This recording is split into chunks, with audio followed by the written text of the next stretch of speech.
Hey guys, I'm Salman and today we're going to be cleaning a fish tank. The biggest mistake beginner aquarists make when entering the aquarium hobby is water changes.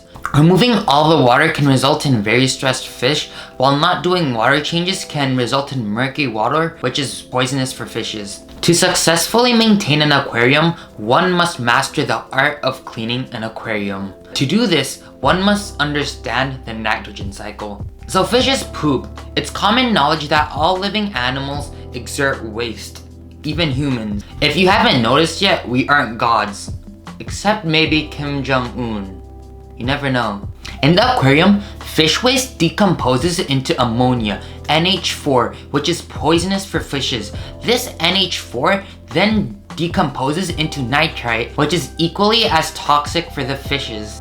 Nitrite decomposes into nitrate, which isn't as toxic but is still poisonous for the fishes. Nitrate is used up by plants and beneficial bacteria found in aquariums. However, the fastest way to eliminate it is through a water change. When doing a water change, you do not want to remove all the water like I previously mentioned because it can be stressful for the fishes. Because of this, a partial water change is the wisest option. I would recommend somewhere between a 10 to 50% water change depending on how dirty your water is. If you want, you can even do a 75% water change, but I don't recommend this because it can be extremely tiring. Now let's get this water change started. To get started, we need a siphon and a bucket. You'll want to place the mouth of the siphon into the water. Next, suck the water from the tip. When doing this, try not to get the water filled with poop into your mouth like me.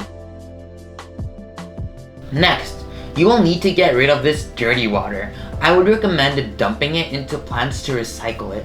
Repeat this step as many times as you need. This is also the perfect time to remove algae. A cheap option would be to scrape the glass with an old credit card. A gift card will also work fine. It is also the perfect time to clean the filter media.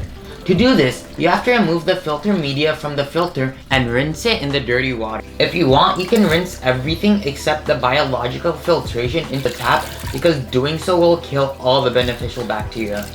Now that we're all done with this, we need to add water, which you can get from the tap back into the fish tank. I'll always check the water to see if it is around the same temperature as that in the tank. I've put boiling water into my fish tank because I had ick, and trust me, it's a terrible idea. Before adding the water back in, dechlorinate the water with dechlor. It is usually a good habit to add in more dechlor than you actually need because sometimes there's extra chlorine in the water. You can dump the water straight from the bucket, but this is extremely tiring.